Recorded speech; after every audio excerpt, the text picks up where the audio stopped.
Ya, dan saudara, pelatihan tudung manto yang ditaja oleh pemerintah Kota Tanjung Pinang lewat Dinas Pemberdayaan Perempuan, Perlindungan Anak dan Pemberdayaan Masyarakat atau DP3 APM Kota Tanjung Pinang selama 20 hari telah selesai pada Selasa kemarin. Pelatihan tudung manto ini dilakukan sebagai upaya peningkatan perekonomian ibu rumah tangga yang kurang produktif dan sekaligus sebagai upaya pelestarian kebudayaan Melayu di Kepulauan Riau.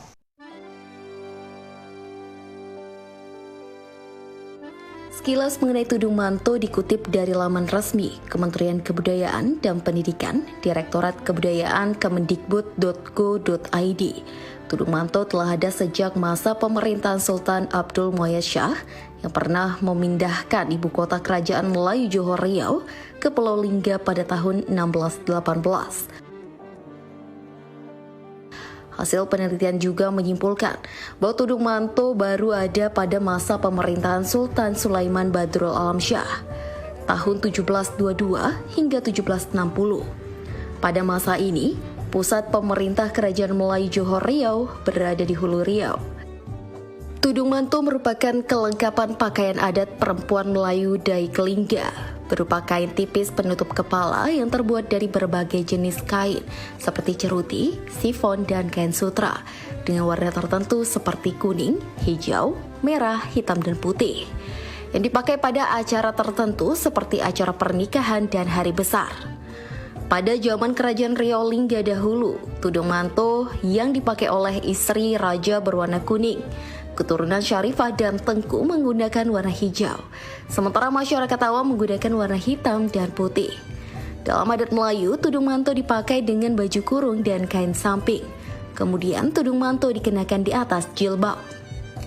Pelatihan tudung manto yang ditaja oleh Pemkot Tanjung Pinang lewat Dinas Pemberdayaan Perempuan, Perlindungan Anak dan Pemberdayaan Masyarakat atau DP3 APM Kota Tanjung Pinang diikuti oleh 20 orang yang terdiri dari 10 orang tingkat dasar dan 10 orang tingkat mahir. 10 orang tingkat mahir ini sebelumnya sudah pernah mengikuti pelatihan tahun sebelumnya yang dipandang cakap dan masih terus berkarya secara berkelanjutan pasca pelatihan sebelumnya.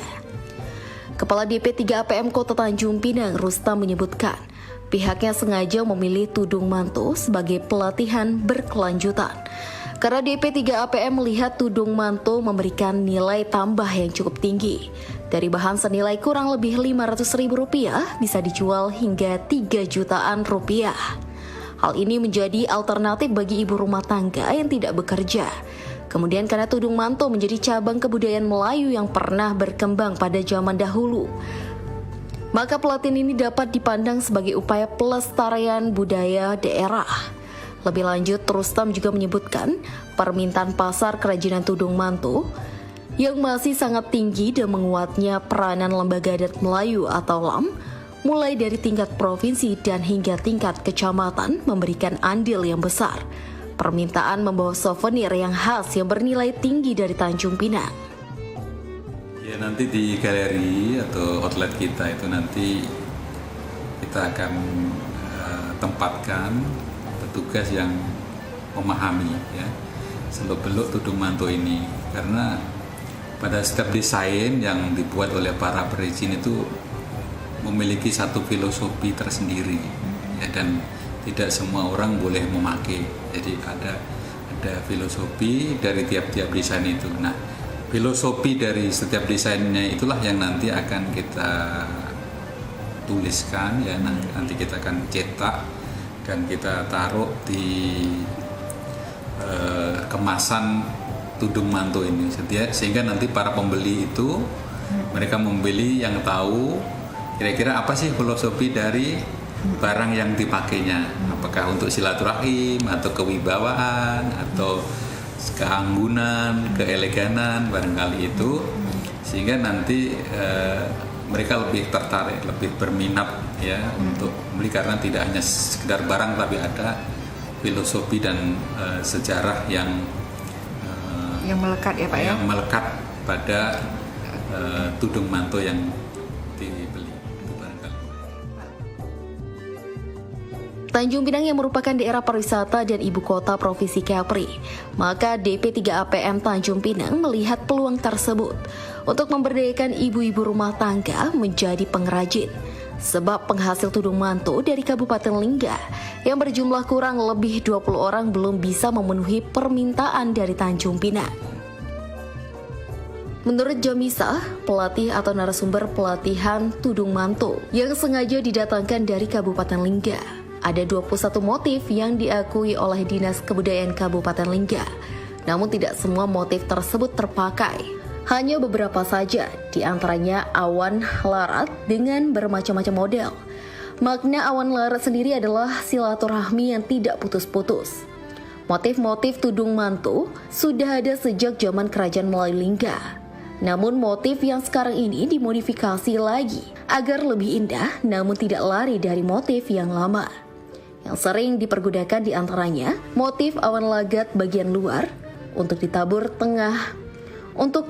tengah motif bunga cengkeh, motif bunga tanjung, kelok paku, dan lain sebagainya yang berarti keindahan.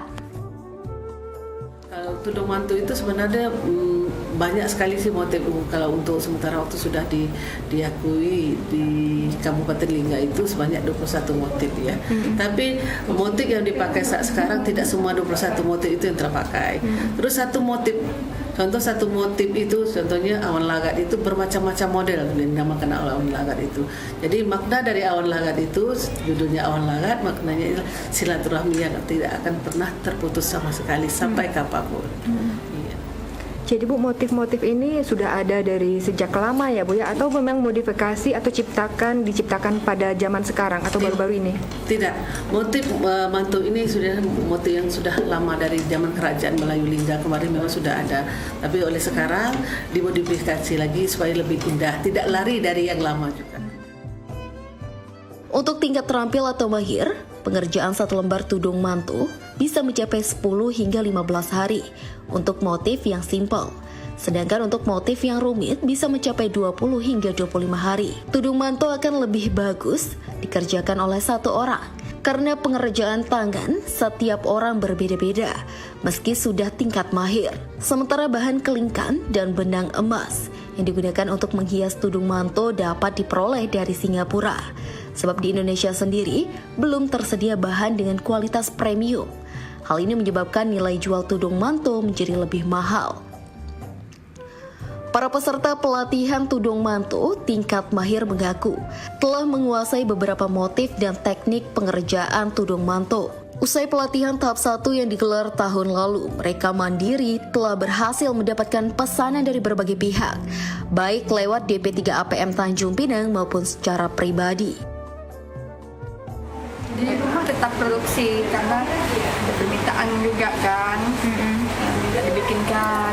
Kami tetap bikin, siap antar ke dinas kebudayaan perempuan karena orang ini kan yang siapkan bahan apa semua kan, ini dibikin. Oh, jadi bahan disiapkan oleh dinas, nanti kakak yang bikinkan gitu ya kak ya? Kalau bahan macam kelingkan ini kan tidak ada jual di sini kan, orang tuh ambil di pesan. Di sini ada di Malaysia Bu Nur ya, Singapura bahannya nih. Jadi kami tak bisa beli di sini, harus belikan dia. Pada penutupan pelatihan tudung manto yang digelar pada Selasa kemarin, para ibu rumah tangga peserta pelatihan terlihat bergembira sebab selain mendapatkan keterampilan, mereka juga diberikan seperangkat alat dan bahan untuk membuat tudung manto, mulai dari pembidang, bahan kain, jarum, kelingkan benang emas, dan keong yang digunakan untuk membuat tudung manto. Tujuannya adalah untuk kembali melatih membuat tudung manto di rumah. Ketua Penanggung Jawab Kegiatan yang merupakan Sekretaris DP3APM Tanjung Pinang, Lindawati mengatakan, pada tahun 2021 ini Pemko Tanjung Pinang menganggarkan sebanyak 266 juta rupiah untuk pelatihan tudung manto selama 20 hari. Peserta tidak dibebankan biaya sepeser pun, karena seluruh biaya sudah di-cover oleh anggaran yang disediakan, mulai dari bahan tudung manto, konsumsi, transportasi, dan biaya narasumber dari Lingga. Sementara tudung manto yang telah selesai dibuat oleh 20 peserta diserahkan ke dinas lagi untuk dijadikan produk contoh di galeri DP3 APM yang akan dibangun nantinya. Di awal memang kita menyampaikan bahwa Bu Wali meminta kepada kita bahwa salah satu kita menginisiasi kegiatan tudung manto ini supaya ada peningkatan ekonomi perempuan, terutama kawan-kawan yang selama ini mungkin belum punya mata pencaharian tetap. Jadi mau tidak mau dengan adanya mereka, kita lebih penekanan kepada wanita-wanita pesisir yang punya kemampuan, keahlian dan ingin betul maju untuk mendapatkan penghasilan mereka. Makanya lah tadi kita berusaha melakukan kegiatan ini dan merencanakan dengan anggaran kita sekitar 266 juta kita pergunakan untuk kegiatan selama lebih kurang 20 hari. Dalam waktu dekat ini, DP3 APM Kota Tanjung Pinang sudah berencana untuk menggunakan sebuah ruangan untuk galeri dan workshop untuk memajang tudung manto hasil karya ibu rumah tangga binaan DP3 APM. Sehingga wisatawan atau tamu bisa dengan mudah memperoleh tudung manto dan melihat langsung proses pembuatannya. Wali Kota Tanjung Pinang sendiri juga sudah berkomitmen akan terus mensupport alumni pelatihan tudung manto, mengembangkan usahanya secara mandiri.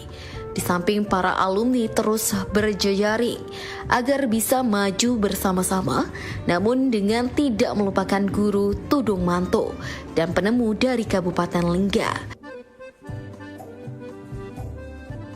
Dewi Sarah melaporkan dari Tanjung Pinang.